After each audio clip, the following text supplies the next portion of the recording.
when you can have different Catholics saying, yes, I believe all the dogmas and teachings of the Catholic Church, while they have wildly different views on so many other things in political life or in personality or fill in the blank, where maybe they have personalities that are like oil and water, the fact that they agree on all the things they have to agree on is really striking. And it's all the more notable on the issues of the faith, on the things that are actual, dogmas of the faith. The fact that believing Catholics, those who aren't intentionally dissenters, agree on all these things despite having every natural inclination to go in opposite directions from one another points to something really special, something really fascinating. And so, as Newman puts it, in truth, she, the Church, not only teaches in spite of these differences, but she's ever taught by means of them. The very differences of Catholics on further points have themselves implied and brought out their absolute faith in the doctrines which are previous to them. In other words, the fact that we might see eye to eye, not at all, on the things we're allowed to disagree on is only more evidence of the importance and the profound spiritual power of the things that we are required to and able to agree with one another on. Like, it's actually very beautiful when someone who's naturally very liberal or naturally very conservative can alike pray the same creed and mean it. That all of those things where they wouldn't normally come to many of the same conclusions in life on,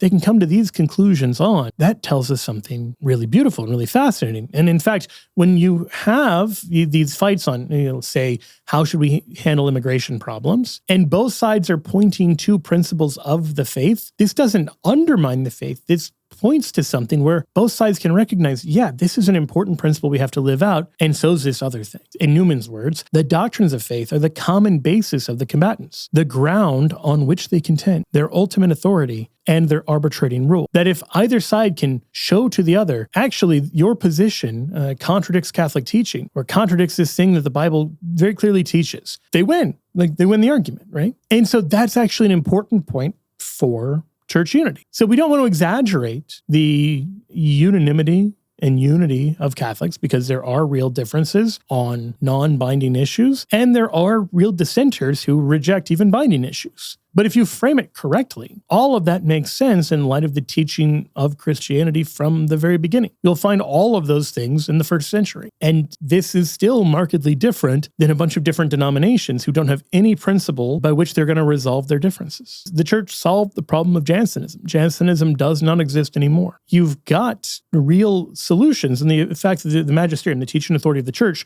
can actually say, this is right, this is wrong, in a way that you don't have to the same degree or very clearly at all in Protestantism. That you can have two different Protestant denominations and nobody can say, okay, this one is right, this one is wrong, and both sides have to accept it. That happened with Jansenism. That does not happen within Protestantism as near as I can tell.